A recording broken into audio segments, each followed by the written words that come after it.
Hello friends, welcome to my channel A to Z banking and technology. और आज हम अपनी वीडियो में बात करेंगे how to prepare recommendation note और credit appraisal memo. So basically आप लोगों को जैसे पता है कि क्रेडिट अप्रेजल मेमो एक डेप्थ एंड ब्रेथ में एक समरी होती है हमारे कस्टमर के पूरे प्रोफाइल के रिगार्डिंग, उसकी प्रॉपर्टी के रिगार्डिंग, उसके इनकम कैश फ्लो के रिगार्डिंग। तो आज हम वही बात करेंगे कि हम जब किसी केस को प्रेजेंट करते हैं तो उसमें क्या क्या इंपॉर्टेंट पॉइंटर्स हमें कवर करने चाहिए अपने रिकमेंडेशन नोट में या कैम में। तो सबसे पहले हम आपको बुलेट पॉइंट्स में बता देता हूँ कि क्या क्या चीज़ें हमारे पूरे प्रपोजल के अंदर मिलती हैं। सबसे पहले हम उसमें एप्लीकेंट की नाम और उसका फैमिली मेम्बर के बारे में बताते हैं कि कौन एप्लीकेंट है, कौन कोप्लीकेंट है, उनसे उसका क्या रिलेशन है, उसकी क्या एज है, वो बताते हैं। देन हम उसके बिजनेस प्रोफाइल के बारे में बताते हैं। देन हम उसके फाइनेंशियल डिटेल रखते हैं। फिर उसके बाद हम बैंकिंग डालते हैं और उसके बाद हम उसमें करंट ऑब्लिगेशंस और जो पास्ट में लोन दिए गए हैं वो बताते हैं। सिबिल हिस्ट्री बताते हैं, उसके नेटवर्थ बताते हैं और डेविएशन और मिटिगेंट बताते हैं उस केस में। और फाइनली हम उसमें सैंक्शन कंडीशन डाल देते हैं। तो चलिए हम बुलेट पॉइंट वाइज इसको डिस्कशन करते हैं कि किस पॉइंट में हमें क्या क्या चीज़ें डालनी चाहिए और क्या क्या चीज़ें उसमें मेंशन करनी चाहिए। तो सबसे पहले पॉइंट हम बात करते हैं एप्लीकेंट और उसकी फैमिली के बैकग्राउंड के बारे में। तो सबसे पहले एप्लीकेंट और जो फैमिली है उसके बैकग्राउंड में हमें उसके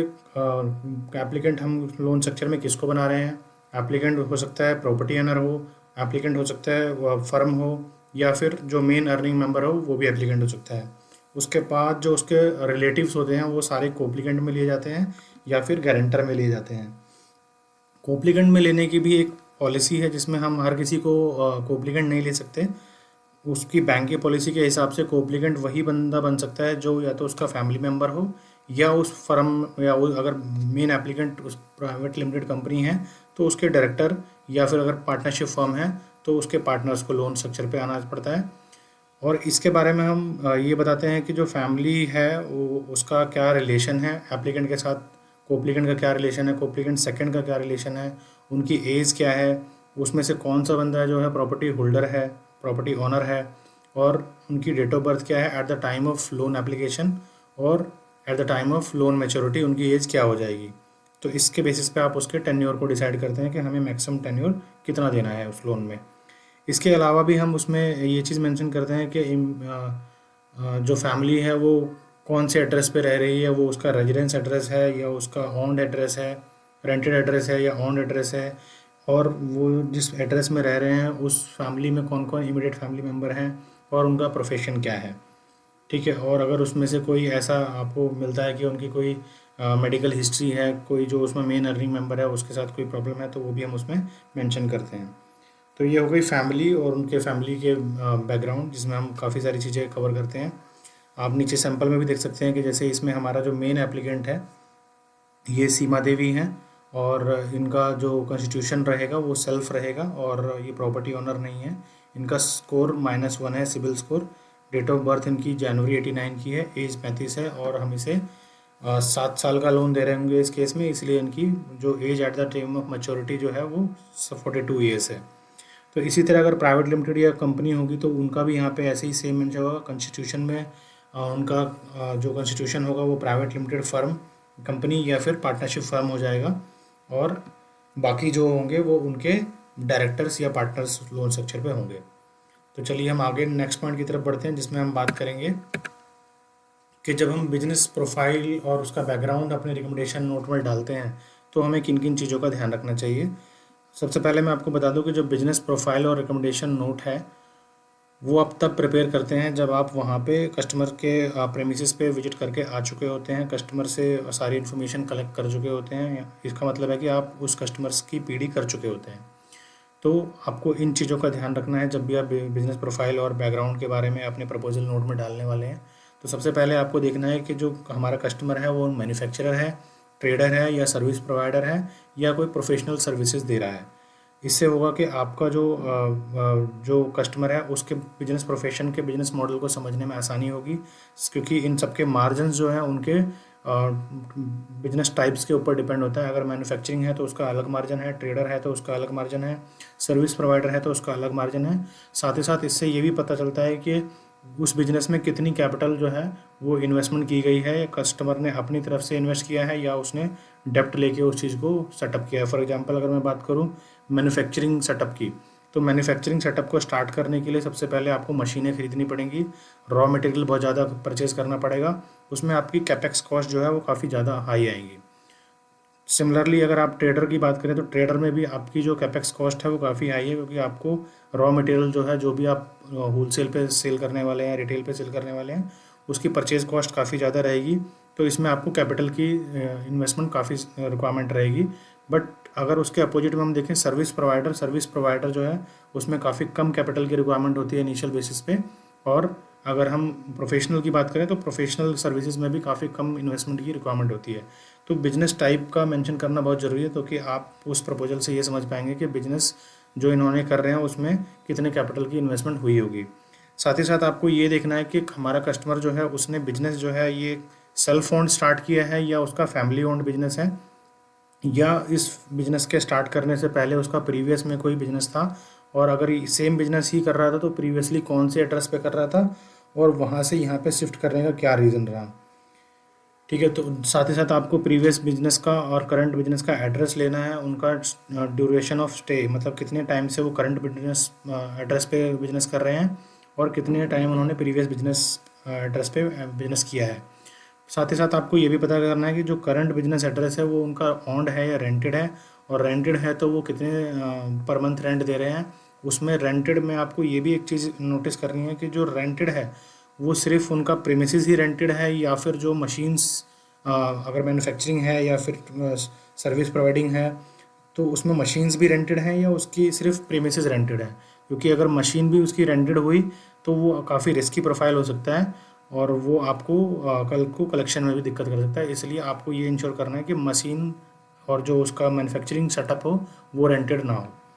तो चलिए आगे बात करते हैं कि ऑर्गेनाइजेशन टाइप क्या है। आपको अपने प्रपोजल में ये मेंशन करना है कि जो फर्म जिसको आप लोन देने के लिए जा रहे हैं या हमारा कस्टमर जिसमें ऑनर है वो फर्म प्रोप्राइटरशिप फर्म है, पार्टनरशिप फर्म है, प्राइवेट लिमिटेड कंपनी है या फिर पब्लिक लिमिटेड कंपनी है। कॉन्स्टिट्यूशन का होना बहुत ज़रूरी है, बिकॉज क्या होता है कि जब हम प्रपोजल प्रिपेयर करते हैं तो उसमें कॉन्स्टिट्यूशन में हर टाइप के कॉन्स्टिट्यूशन में अलग अलग मेरिट्स और डिमेरिट्स होते हैं। जैसे अगर मैं प्रोप्राइटरशिप की बात करूं तो प्रोप्राइटरशिप में क्या होता है कि जो भी फर्म है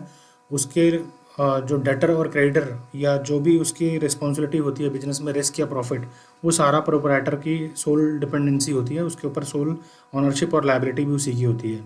बट पार्टनरशिप फर्म में क्या होता है कि आपका जो पार्टनर है और पार्टनरशिप फर्म है एक अलग एंटिटी होती है। सिमिलरली प्राइवेट लिमिटेड कंपनी में भी अलग एंटिटी होती है। तो हमको ये इंश्योर करना पड़ता है लोन देते वक्त के अगर हमारे पास पार्टनरशिप लोन स्ट्रक्चर पे आ रही हो तो सारे पार्टनर हमारे लोन स्ट्रक्चर पे होना मैंडेटरी है, बिकॉज कल को वो डिस्प्यूट की सिचुएशन खड़ा हो सकती है अगर कोई एक पार्टनर उस लोन स्ट्रक्चर पे नहीं जो कि शेयर होल्डर है। या फिर कंपनी की अलग अलग पॉलिसीज़ होती है, किसी में ऐसा रहता है कि आप मिनिमम जो है वो 51% की स्टेक होल्डिंग हमारे पास आनी चाहिए, बट जनरली पार्टनरशिप फॉर्म में हमें सारे पार्टनर लोन स्ट्रक्चर पे चाहिए होते हैं। सेकेंडली हम बात करें प्राइवेट लिमिटेड कंपनी की, तो प्राइवेट लिमिटेड कंपनी में हमारे को मिनिमम 51% शेयर होल्डिंग जो है हमारे लोन स्ट्रक्चर पे चाहिए होती है, सो दैट के इन केस ऑफ डिफ़ॉल्ट में हमारी जो फर्म बैंक है वो डिसीजन टेकिंग बन पाए। क्योंकि जब हमारा लोन एग्रीमेंट साइन होता है तो उसमें एक जनरल पावर ऑफ अटॉर्नी भी साइन होती है, जिससे हम इन केस ऑफ डिफ़ॉल्ट अपने डिसीजन ले सकते हैं on behalf of the upper borrower. तो ये कॉन्स्टिट्यूशन काफ़ी इंपॉर्टेंट हो जाता है कि हम ये देखें कि कॉन्स्टिट्यूशन हमने किसको फंड किया है। तो इसलिए आपको प्रपोजल नोट में भी कॉन्स्टिट्यूशन के बारे में काफ़ी डिटेल में मेंशन करने की ज़रूरत होती है। अब हम बात करते हैं अगले 5वें पॉइंट पे, जिसमें हम बोल रहे हैं business experience, vintage and stability. तो बिजनेस एक्सपीरियंस का होना बहुत ही ज़रूरी है आपके कस्टमर का, क्योंकि अगर उनका बिजनेस एक्सपीरियंस काफ़ी अच्छा नहीं है या उन्होंने रिसेंटली स्टार्ट किया है तो वो अपने आप में ही रिस्क है, और वो अगर रिस्क अपने साथ ले रहे हैं तो साथ साथ आप भी उनके साथ रिस्क ले रहे हैं। क्योंकि अगर उनका बिजनेस नहीं चला तो ऑब्वियसली वो आपके लोन रिपेमेंट में भी आपको प्रॉब्लम करेंगे। इसीलिए हमें ये जानना ज़रूरी है कि जो हमारा बोरोवर है उसने बिजनेस का कितना एक्सपीरियंस है, कितने विंटेज से वो इस सेम बिजनेस में है और क्या बिजनेस की स्टेबिलिटी है। काफ़ी हाई फ्लक्चुएशन होता है बिजनेस टर्नओवर में, या सीजनल बिजनेस है, या उसका जो टर्नओवर है वो कितना फ्लक्चुएट करता है, ये सब जानना हमारे लिए काफ़ी ज़रूरी होता है। इसलिए आप अपने बिजनेस प्रपोजल में इन सब चीज़ों को ज़रूर मेंशन कीजिए। देन हम बात करते हैं आगे personal engaged in business operation activity, family members and other staff. साथ ही साथ आपको ये भी इंश्योर करना है कि जो आपके पास लोन स्ट्रक्चर में एप्लीकेंट कोप्लीकेंट बन के जो आ रहे हैं वो क्या उस बिज़नेस को परफेक्टली मैनेज कर रहे हैं या कोई थर्ड बंदा ही उस चीज़ को मैनेज कर रहा है। क्योंकि आपको ये इंश्योर करना है कि जो आपके लोन स्ट्रक्चर पे आ रहे हैं वो इस बिज़नेस को अच्छे से रन कर रहे हैं और वो फैमिली मेम्बर हैं या कोई अदर स्टाफ है। क्योंकि ऐसा हो सकता है कि कई बार कोई दूसरा बंदा उस बिज़नेस को मैनेज कर रहा हो और वो हमारे लोन स्ट्रक्चर पे ही नहीं है और कल को पता चले वो बंदा छोड़ के चला गया और बिज़नेस वो ठप हो गया, तो फिर हमारे लोन रिपेमेंट में काफ़ी प्रॉब्लम आ सकती हैं। या फिर ऐसा हो सकता है कि वहाँ पे फ्रॉड के चांसेस भी हो सकते हैं कि बिज़नेस किसी और का हो और दिखा कोई और रहा हो। तो इसलिए आपको ये इंश्योर करना है कि जो भी बिज़नेस को अच्छे से ऑपरेट कर रहा है, जो आपकी पीढ़ी के टाइम पे आपके क्वेश्चंस को आंसर कर रहा है और बिज़नेस मॉडल को समझ रहा है, वो हमारे लोन स्ट्रक्चर पे ज़रूर होना चाहिए और वो हमारा कोप्लीकेंट होना चाहिए प्लस हमारे फैमिली मेम्बर में से कोई ही हमारे एप्लीकेंट के फैमिली मेम्बर में से होना चाहिए। और अगर हमारा एप्लीकेंट ही उस चीज़ को अच्छे से मैनेज कर रहा है तो उससे अच्छी कोई बात ही नहीं है। तो आगे हम बात करते हैं कि बिल्स, वेदर बिल्स और कैश फ्लो वाज शोन और नॉट। तो हमें ये इंश्योर करना है कि जब भी हम कस्टमर से अपने बिजनेस प्रोफाइल के बारे में डिस्कशन करते हैं, उसके मंथली कैश फ्लो के बारे में, एक्सपेंसेस के बारे में, टर्नओवर के बारे में, प्रॉफिट मार्जिन्स के बारे में जब हम बात करते हैं कस्टमर से ड्यूरिंग द पीडी, तो हमें उनके बिल्स को मेंशन चेक करना है, उन्हें देखना है और साथ ही साथ हमें अपने प्रपोजल नोट में इस चीज़ को मेंशन करना है कि हमने ड्यूरिंग द पीडी इतने बिल्स को क्रॉस एग्जामिन किया और वहाँ पे इतने से इतने पीरियड के बीच में इतने का टर्नओवर दिख रहा था। तो अगर हम उसको एक्सेप्ट उन्हें कंजर्वेटिव बेसिस पे हम उसको एनालाइज करें या उसको 6 मंथ्स का या 12 मंथ्स का एनालाइज करें तो इतनी टर्नओवर रिफ्लेक्ट होती है। तो इससे आपको दो चीज़ें हो जाएंगी, एक आपको मोटा मोटा उसके टर्नओवर का अंदाज़ा लग जाएगा प्लस आपको उसकी ऑथेंटिसिटी का भी चीज़ें पता चल जाएंगी। साथ ही साथ आपको ये भी वेरीफाई करना है कि जो उसका यूटिलिटी बिल आ रहे हैं, रेंटल एग्रीमेंट आ रहे हैं, रेंट के जो पेमेंट दिखा रहे हैं वो बाकायदा सही से टाइमली पे हो रहे हैं या नहीं हो रहे हैं। इससे आपको ये पता चल जाएगा कस्टमर कोई कैश क्रंच में तो नहीं है। साथ ही साथ अब हम अगले पॉइंट पे बात करते हैं future expectation of the business activity. Customer से जब आप सारे बिजनेस मॉडल को समझ लें, उनके मार्जिन को अच्छे से जांच लें और साथ ही साथ जब आपको ये पता चल जाए कि हाँ जी आप ये जो बिज़नेस है ये काफ़ी मतलब पोटेंशियल रखता है ये बिज़नेस और इसके फ्यूचर जो है वो काफ़ी ब्राइट है, तो आप कस्टमर से ये समझिए कि आपका जो फ्यूचर एक्सपेंशन है वो क्या है और इस बिज़नेस को आप 5 साल बाद कहाँ देखना चाहते हैं और किस लेवल पे देखना चाहते हैं। तो जैसे अगर मैं बात करूँ नॉर्मल कोई परचून शॉप की, तो परचून शॉप जो अगर उसने ऑफलाइन ही चला रखी है तो वो उसके लिए कहीं ना कहीं दिक्कत वाली बात है, क्योंकि आजकल ऑनलाइन बहुत ही तेज़ी से चल रहा है और ग्रोफर हो गए ये ऐसे जो ऑनलाइन प्लेटफॉर्म है वो काफ़ी ईजिली और काफ़ी अच्छे मार्जिन के साथ कस्टमर को रिटेन कर पा रहे हैं। तो हमें कस्टमर से ये समझना पड़ेगा कि भैया आपका जो फ्यूचर है वो किस तरफ है और आप उसको कहाँ देखते हैं 5 साल में, क्योंकि आपका कंपटीशन जो है ये चीज़ें फॉलो कर रहा है। तो इससे आपको कस्टमर का इंटेंशन समझ में आएगा, कस्टमर की नॉलेज समझ में आएगी और ये भी दिखेगा कि कस्टमर अपने बिजनेस को लेके कितना सीरियस है। क्योंकि अगर वो अपने बिजनेस को लेके सीरियस है तो ऑब्वियस सी बात है कि टर्नओवर करेगा और हमारे को उसको प्रॉफिट आएगा और वो हमारी ईएमआई को टाइमली भर पाएगा। ठीक है, अब हम बात करते हैं कि आपको अपने प्रपोजल नोट में ये भी बताना है कि ड्यूरिंग द पीडी आपने कितने स्टाफ कस्टमर ने डिक्लेयर किए कि जी कस्टमर बोलता है जी हमारे यहाँ पे 10 जो हैं हेल्पर हैं या 10 स्टाफ हैं और आपने ड्यूरिंग द पीडी देखा कि वहाँ जी 5 या 7 मेरे को ऑन रिकॉर्ड दिखे और बाकी के जो हैं वो फील्ड पे गए हुए थे या किसी काम से छुट्टी पे थे, जैसे भी था वो आपको इसमें अपने प्रपोजल में मेंशन करना है। सेकेंडली आपको ये भी बताना है कि एवरेज जो है उनका कस्टमर का डेली फुटफॉल क्या है, कि डेली कस्टमर बोलता है जी हमारे यहाँ 100 कस्टमर तो आ ही जाते हैं और आपने ड्यूरिंग द पीडी कितने ऑब्जर्व किए कि हाँ जी कस्टमर ने डिक्लेयर किया कि हमारे डेली फुटफॉल जो है 100 कस्टमर्स का है और during the PD within 1 hour और 2 आवर आपने देखा कि वो जो फुटफॉल है वो अप्रोक्स नियर बाय है या फिर 50 है या फिर 70 है या जैसा भी आपको वहाँ पे मिला हो वो आपको अपने प्रपोजल में मेंशन करना होता है। देन हम बात करते हैं कि इफ़ एप्लीकेंट और family members spouse run several business detail to be obtained for all of them। देखिए ये बहुत ही इम्पोर्टेंट फैक्टर है। जैसे ये प्रेजेंटेशन में थोड़ा सा हट गया है, मैं इसको वापस से दिखाता हूँ आपको छोटा करके। तो इसमें बेसिकली ये कहा गया है कि अगर हमारे फैमिली मेम्बर में उसके स्पाउस का, उसके चिल्ड्रन का या उसके हस्बैंड का या उसके मदर या फादर का कोई अदर बिजनेस भी है तो आपको उस बिज़नेस की डिटेल ऑब्टेन करनी है सो दैट कि आप ये वेरीफाई कर पाएँ कि कोई कॉन्ट्राडिक्टरी एंड ट्रांजेक्शन या इंटर पार्टी ट्रांजेक्शन या आप ये बोल सकते हैं कि विद इन फैमिली ट्रांजेक्शन तो नहीं है। क्योंकि ऐसा हो सकता है कि एक कंपनी है XYZ और उसी के हस्बैंड की कंपनी है ABC। अब जो XYZ की जो सेल आ रही है वो सारी ABC के थ्रू आ रही है, मतलब XYZ ने सारा टर्नओवर जो है, सारी जो गुड्स हैं ABC को सेल में दिखा दिए। तो ABC का जो वो है XYZ का जो सेल है वो बढ़ जाएगा, बट वो एक्चुअल में वो सेल नहीं होगा, क्योंकि जो वो दूसरी कंपनी है वो भी उसकी फैमिली मेंबर की ही है। तो आपको उन दोनों कंपनियों के बारे में समझना है कि वो दोनों कंपनियां किस चीज़ में डील करती हैं। अगर सिमिलर काइंड ऑफ वर्क में डील कर रही हैं तो फिर वो एक क्वेश्चनेबल है कि भाई ये जो टर्नओवर एक्चुअल में दिखाई गई है, ये टर्नओवर एक्चुअल में हुई भी है या सिर्फ डॉक्यूमेंट पे ही दिखाई गई है। बट कई बार ऐसा भी हो सकता है कि आपको ऐसे एग्जांपल मिले कि जी एक कंपनी जो है वो मारुति कार बना रही है, लेकिन दूसरी कंपनी जो है उसके सिर्फ पोर्शन, उसके व्हील्स बनाती है, उसके स्पेयर पार्ट्स बनाती है,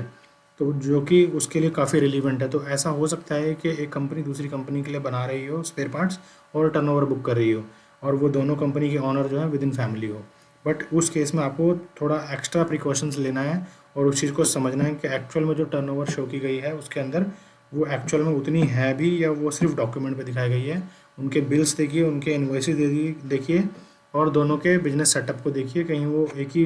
रूफ से रन हो रहे हैं या डिफरेंट डिफरेंट प्लांट उनके लगे हुए हैं। तो ये चीज़ आपको काफ़ी डीपली और काफ़ी केयरफुली करनी है, क्योंकि इससे आपका जो बिजनेस टर्नओवर है एकदम से या तो डाउन हो सकता है या एकदम से हाई हो सकता है, या फिर आप ये कह सकते हैं कि बोगस टर्नओवर भी दिखाया जा सकता है। चलिए हम नेक्स्ट पॉइंट की तरफ बात करें, जिसमें हम बात करेंगे कस्टमर के जो फाइनेंशियल डिटेल है। फिर हम अपने प्रपोजल नोट में कस्टमर के फाइनेंशियल डिटेल को डालते हैं। कस्टमर के फाइनेंशियल डिटेल में हम उसके सेल्स, जो कि मेजर जो उनके मेन क्लाइंट्स हैं उसके बारे में डालते हैं। डेटर जो हमारे उस कस्टमर जो उस बुक्स में दिख रहे हैं वो डेटर्स के बारे में बताते हैं। उनका पेमेंट पीरियड बताते हैं, कितने टाइम में वो पेमेंट करते हैं, क्या टर्नओवर टाइम है, और उनका मंथली एवरेज सेल्स क्या है उनसे। तो बेसिकली इसमें आपको सेल्स की फ़िगर डालनी है, परचेजेस की फ़िगर डालनी है, एवरेज स्टॉक बिजनेस में क्या मेंटेन है, प्रॉफिट मार्जिन्स क्या है, मंथली प्रॉफिट क्या है, कितनी कैपिटल जो है हमारे कस्टमर ने उस बिज़नेस में लगाई है, और अगर उस कस्टमर की कोई एडिशनल सोर्स ऑफ इनकम है, जैसे रेंटल इनकम हो गई, इंटरेस्ट इनकम हो गई, या स्पाउस कहीं वर्किंग है या स्पाउस की कोई अदर सोर्स ऑफ इनकम है, तो वो भी आप अपने फाइनेंशियल्स के अंदर डाल सकते हैं कि हमारे कस्टमर का मंथली जो है इतना इनफ्लो है कैश का और इतना आउटफ्लो है और सरप्लस अमाउंट इतना है। तो इससे आपके केस में काफ़ी पॉजिटिवनेस और स्ट्रेंथ आएगी। तो नेक्स्ट पॉइंट है हमारा बैंकिंग डिटेल। इसमें हम जब प्रपोजल बनाते हैं तो हम अपने एक बैंकिंग का स्नैपशॉट बनाते हैं कि हमारा कस्टमर जो है 4 या 5 बैंक्स में अपना अकाउंट मेंटेन कर रहा है, और उस बैंक का नाम ये है, और वो इस टाइप का अकाउंट मेंटेन कर रहा है, ओडी फैसिलिटी यूज़ कर रहा है, या फिर करंट अकाउंट यूज़ कर रहा है, या कोई सीसी लिमिट ले रखी है। तो उन सब का एक कंसोलिडेटेड भी आ सकता है, और इसमें बैंक वाइज भी समरी आपको निकल के आ सकती है, जिसमें आप ये बताएंगे कि जी हमारा जो कस्टमर है उसका बैंक में जो टर्नओवर है वो मंथ ऑन मंथ इतना आता है, और जो बुक्स में है वो आपका इतना दिखता है। तो इससे आप BTO रेशो भी निकाल पाएंगे कि जी हमारे कस्टमर ने एक साल में अगर 1 करोड़ की टर्नओवर बुक करी है तो उसके बैंक में बिजनेस ट्रांजेक्शन 90 लाख की हुई है, या 80 लाख की हुई है, या 1 करोड़ 10 लाख की हुई है। ये चीज़ आप उससे बैंकिंग डिटेल से वेरीफाई कर पाएंगे। प्लस आप ये भी समझ पाएंगे कि जो बैंक में ट्रांजेक्शन्स हो रही हैं वो मंथ ऑन मंथ टर्नओवर कितनी शो हो रही है। हो सकता है किसी मंथ में 10 लाख की टर्न हो रही हो, दूसरे महीने में 15 लाख की टर्न हो रही हो, तीसरे महीने में 7 लाख की टर्न हो रही हो। तो इससे आप उसके बिजनेस के वॉल्यूम की फ्लक्चुएशन को भी समझ सकते हैं कि किस मंथ उनका जो बिजनेस है डाउन रहता है और किस मंथ उनके बिजनेस में बूम रहता है। तो इससे आप उसके बिजनेस टाइप को भी समझ पाएंगे कि वो उनका सीजनल बिजनेस है या सिर्फ वो एवरग्रीन 12 महीने चलने वाला बिजनेस है। अगर आपकी टर्नओवर बैंकिंग के हिसाब से इक्वलेंट आ रही है, मतलब नियर बाय आसपास ही रह रही है, फॉर एग्जांपल अगर जनवरी की सेल आपकी 15 लाख की है, फरवरी की सेल आपकी 13 लाख रुपए की है, मार्च की सेल आपकी 14 लाख रुपए की है, और मई अप्रैल की सेल आपकी 16 लाख रुपए की, तो आप ये चारों महीने से एक क्वार्टर से ये समझ पाएंगे कि इस महीने में सेल्स जो है कंसिस्टेंट रही है, तो ये बिजनेस सीजनल नहीं है। बट अगर ऐसा होता है कि आपकी जो सेल्स है वो एकदम से फ्लक्चुएट होती है और फिर एकदम से डाउन हो जाती है, तो इस चीज़ में आप ये समझ सकते हैं कि काफ़ी फ्लक्चुएशन है और इन्फ्लेशन काफ़ी अप एंड डाउन होता है। तो वो आपके लिए काफ़ी रिस्की हो सकता है, क्योंकि कई मंथ ऐसा हो सकता है कि एकदम बिजनेस ना आए, तो उस मंथ आपकी ईएमआई आने में दिक्कत हो सकती है। तो इस टाइप के जो साइंस हैं, जो सिग्नल्स हैं, वो आपको बैंक डिटेल से आपको आइडिया लगेंगे। और इसमें आपको ये भी पता चलेगा कि बैंक में कितने लोन्स हैं जो कंटिन्यूसली हर मंथ डेबिट हो रहे हैं, और वो टाइमली पे हो रहे हैं या नहीं हो रहे हैं, और उनका रीपेमेंट हिस्ट्री क्या है, रीपेमेंट साइकिल क्या है। तो चलिए आगे हम बात कर लेते हैं कि हम प्रेजेंट लोन और जो पास्ट लोन है उसका एक स्नैपशॉट डालते हैं, जिसे हम आरटीआर शीट भी बोलते हैं, रीपेमेंट ट्रैक रिकॉर्ड शीट। तो रीपेमेंट ट्रैक रिकॉर्ड शीट में क्या होता है कि बेसिकली उसके जितने भी करंट में अभी लोन चल रहे हैं उसकी सारी डिटेल होती है, जिसमें उसके फाइनेंसर का नाम आता है कि कहाँ से उसने लोन लिया है, उसमें आता है कि उसमें किस टाइप का लोन लिया है, होम लोन लिया है या पर्सनल लोन लिया है या बिजनेस लोन लिया है या फिर कोई लोन अगेंस्ट प्रॉपर्टी लिया है, उसमें कितने अमाउंट का लोन लिया है, कौन सी डेट को लोन लिया है, वो सारा डिटेल आता है। और आप उसको एक एक्सेल सीट में पंच करते हैं, देन आप उसकी एक ट्रैकिंग करते हैं कि भैया आपकी जो इस वाले लोन की ईएमआई है वो 10 तारीख को जाती है, इसकी 7 तारीख को जाती है, और लास्ट 12 मंथ्स में वो किस किस टाइम पे ऑन टाइम गई है या उसमें बाउंस हुआ है, बाउंस होने के बाद कब रीपेमेंट हुई है। तो इस टाइप की एक समरी आप अपने रिकमेंडेशन नोट में प्रेजेंट करते हैं कि जी ये हमारे पास कस्टमर के 5 लोन चल रहे थे, 5 लोन में इतने इतने के लोन लिए थे, इस मंथ में लिए थे, आज की डेट में उसकी इतनी आउटस्टैंडिंग है, और लास्ट 12 मंथ्स में उसकी रीपेमेंट जो है उन ईएमआईज़ की वो इस डेट को हुई है। अगर वो डेट सिमिलर है, मतलब अगर 5 तारीख को लग रही है और 12 महीने 5 हो गई है, तो मतलब वो लोन एकदम क्लीन और नेट चला है, उसमें कोई बाउंसिंग नहीं है। बट अगर इसकी डेट आपकी फ्लक्चुएट हुई है कि 5 तारीख की ईएमआई थी, फिर वो 9 तारीख को जाके लगी, तो आपका वो कहीं ना कहीं बाउंस हुआ है। उसमें फिर आपको बैंक स्टेटमेंट चेक करनी पड़ेगी। बैंक स्टेटमेंट में ये देखना पड़ेगा कि 5 तारीख को बैलेंस अवेलेबल था या नहीं था, कोई पब्लिक हॉलीडे तो नहीं था इतने लॉन्ग पीरियड के लिए। अगर बैलेंस अवेलेबल नहीं था और हमारे कस्टमर की ईएमआई हिट हो गई उस दिन और वो बाउंस हुई, तो आप देखेंगे कि जिस दिन बाउंस हुई होगी वहाँ पे बैलेंस उसकी ईएमआई से कम होगा, और कहीं ना कहीं आगे चल के उसमें बाउंस चार्जेस भी कहीं ना कहीं बैंकिंग में आपको रिफ्लेक्ट कर जाएंगे। और जिस मंथ में उसने जिस डेट को उसने पेमेंट क्लियर करी, उस मंथ में देखेंगे कि आपका ईएमआई जो क्लियर हुआ है वो कितने दिन बाद हुआ है, सेम मंथ में हुआ है या विदिन 7 डेज़ में हुआ है। ये सब चीज़ें भी आपको देखनी है कि अगर उसने मंथ क्रॉस कर दिया है, तो इसका मतलब कि वो कहीं ना कहीं फाइनेंशियल क्राइसिस में है और आपके लिए ईएमआई देने में कल को खुद दिक्कत कर सकता है। तो इस आरटीआर शीट में यही सब चीज़ें होती हैं। बाकी हम आगे बात करते हैं कि इसमें और क्या देखना होता है। इसके बाद हम कस्टमर के जो रिकमेंडेशन नोट है उसमें कस्टमर के CIBIL history of applicant and coapplicants को मेंशन करते हैं। सिविल हिस्ट्री बेसिकली क्या दिखाता है कि हमारे कस्टमर के कितने लोन चल रहे हैं, उसमें कोई ओवरड्यू तो नहीं है, किस मंथ में पेमेंट क्लियर गई है, अगर कोई पास्ट में ऐसा डिफ़ॉल्ट रहा है तो वो किस वजह से रहा है, उसने सेटल्ड किया है या राइट ऑफ किया है या उसमें ओवरड्यू कोई खड़ा है। तो ये सारी डिटेल जो है हमारे को सिविल से मिल जाती हैं, और इसके बेसिस पे हमें ये डिसीजन लेना होता है कि हमारे कस्टमर का जो रीपेमेंट बिहेवियर है वो कैसा है, वो कल को हमारे लिए प्रॉब्लम क्रिएट कर सकता है या नहीं कर सकता है। बिकॉज कई बार क्या होगा, सिविल जो है आपको बताएगा कि कस्टमर के इंटेंशन लोन लेने के लिए है या फिर वो लोन लेके ईएमआई भरने में कितना सक्षम है। तो इसलिए आपको सिविल को देखना काफ़ी इम्पोर्टेंट है, और सिविल की हिस्ट्री को मेंटेन अपने रिकमेंडेशन नोट में डालना काफ़ी इम्पोर्टेंट है। तो चलिए इसमें अब हम बात करते हैं अगले नेक्स्ट पॉइंट की तरफ, जिसमें हम बात करेंगे कि कस्टमर की जो असेट है, जो उसका नेटवर्थ है वो क्या है। नेटवर्थ से बेसिकली क्या है कि जो उसकी मूवेबल और इमूवेबल प्रॉपर्टीज़ हैं या उनकी एसेट्स हैं। जैसे अब हम इमूवेबल में बात करें तो इमूवेबल में जितनी भी प्रॉपर्टी हैं उसकी जो हमें ऑफ़र कर रहा है वो वाली, या उसके अलावा भी उसके पास कोई सेपरेट फ्री होल्ड प्रॉपर्टीज़ हैं या लीज होल्ड लोन हुई वाली प्रॉपर्टी हैं, वो क्या है, कितने उसके फिक्स डिपॉजिट में पड़ा है, कितनी उसने इन्वेस्टमेंट एफडी में करी है, आरडी में करी है, या पोस्ट ऑफिस में डिपॉजिट है, या एसआईपी में इन्वेस्ट करता है, या गोल्ड में कितनी इन्वेस्टमेंट है, शेयर एंड डिवेंचर में कितनी इन्वेस्टमेंट है। ये सारी जो समरी होती है उसे हम नेटवर्थ समरी बोलते हैं। और ये नेटवर्थ निकालने का बेसिकली पर्पज़ ये होता है कि अगर हम किसी बंदे को 10 लाख रुपए का लोन दे रहे हैं, तो हम ये देखना चाहते हैं कि भाई उस बंदे की जो हैसियत है वो कितने अमाउंट तक की है, कि 1 करोड़ की प्रॉपर्टी होल्ड करता है या सिर्फ वो 10 लाख रुपए तक का ही उसके पास जो है नेटवर्थ है। तो उससे भी आपको काफ़ी मदद मिल जाती है। कई बार ऐसा होता है कि किसी कस्टमर ने आपसे 1 करोड़ के लिए लोन अप्लाई किया, जब आप उसकी नेटवर्थ देखने गए तो पता चला कि वो जी 50 करोड़ का मालिक है, तो फिर उस केस में आपको एक कंफर्ट आता है अलग से कि जब ये 50 करोड़ का मालिक है तो 1 करोड़ के लोन में कभी डिफ़ॉल्ट नहीं करेगा। तो इसीलिए हमें ये नेटवर्थ की स्टेटमेंट भी अपने प्रपोजल नोट में डालनी चाहिए ताकि हमारे प्रपोजल को काफ़ी स्ट्रेंथ मिले। तो चलिए हम आगे पॉइंट पे बात करते हैं, जिसमें हम बात कर रहे हैं केस के deviation and mitigants of the case. तो केस का जो डेविएशन होता है, अब जैसे हमने सारी चीज़ें डिस्कस कर ली कि भाई हमारा एप्लीकेंट कौन है, कोप्लिकेंट कौन है, हमारा बिजनेस मॉडल क्या है, पर्सनल डिटेल क्या है, उसके रीपेमेंट हिस्ट्री क्या है, उसकी फाइनेंशियल हिस्ट्री क्या है, उसके करंट में कितने लोन चल रहे हैं। इसमें इन सारी चीज़ों में अगर कोई दिक्कत होती है जो हमारी पॉलिसी के हिसाब से नहीं होती है, तो फिर वो हमारी डेविएशन में आती हैं, और डेविएशन को हम मिटिगेट करते हैं। अगर हमें लगता है कि केस ठीक है, करने वाला है, और उसको हम किस कॉल लेके कर सकते हैं, तो फिर हम उसका डेविएशन लेके उसे मिटिगेट करते हैं। तो इसी को हम डेविएशन और मिटिगेट बोलते हैं, और ये हमारे प्रपोजल के अंदर एक बहुत ही महत्वपूर्ण भूमिका निभाता है। तो डेविएशन में हम सबसे पहले बात करते हैं कि या तो डेविएशन आ सकती है प्रोफाइल वाइज, कि हमारा जो प्रोफाइल है कस्टमर का वो हमारी पॉलिसी को मीट नहीं करता। कोई काफ़ी सारे नेगेटिव प्रोफाइल्स होते हैं, जैसे अगर हम बात करूं तो ये मीट शॉप वाले हैं वो नेगेटिव प्रोफाइल हैं, पुलिस वाले हैं वो नेगेटिव प्रोफाइल हैं, और एक नेगेटिव बिल्डर मटेरियल सप्लायर है,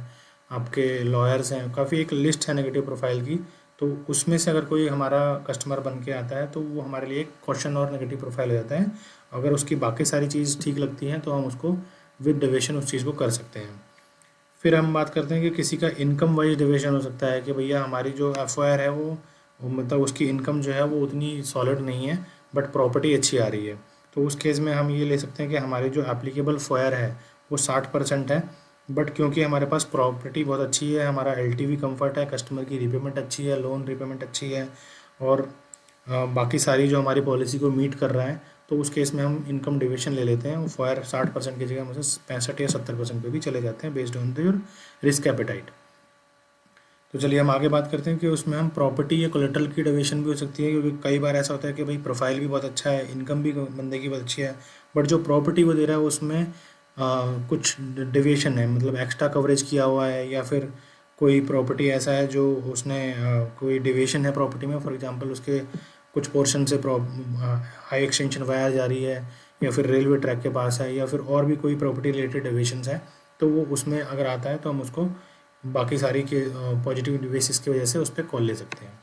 या फिर अगला डेविएशन ये हो सकता है कि प्रोसेस एंड प्रोडक्ट में कोई डेविएशन है, तो वो उस टाइप के डेविएशन को भी हम यहाँ डेविएशन डाल के उसे मिटिगेट करते हैं। अब आगे बात आती है कि ये सैंक्शन कंडीशन जो सैंक्शन कंडीशन में हम बेसिकली क्या करते हैं, जो भी हमारे जनरल टर्म एंड कंडीशंस होते हैं वो आते हैं। जैसे हम उसमें मेंशन करते हैं कि this sanction letter is valid for 90 days from the date of sanctioning. तो इस तरह की काफ़ी सारी जो जनरल जो हमेशा फिक्स रहने वाली हैं वो टर्म एंड कंडीशन आती हैं, एंड देन उसके बाद या उससे पहले भी आप उसको ऊपर या नीचे कर सकते हैं अपने अकॉर्डिंग। देन उसमें आप ये मेंशन कर सकते हैं case specific deviation. Case specific deviation वो डेविएशंस होती हैं जिसमें हमने उस केस को करने के लिए कोई ना कोई बियॉन्ड द लिमिट जाके कोई कॉल ली है या कोई डॉक्यूमेंट उसमें डिमांड किया है, तो हम उसमें डेविएशन लगा देते हैं। फॉर एग्जांपल अगर मैं आपको बताऊं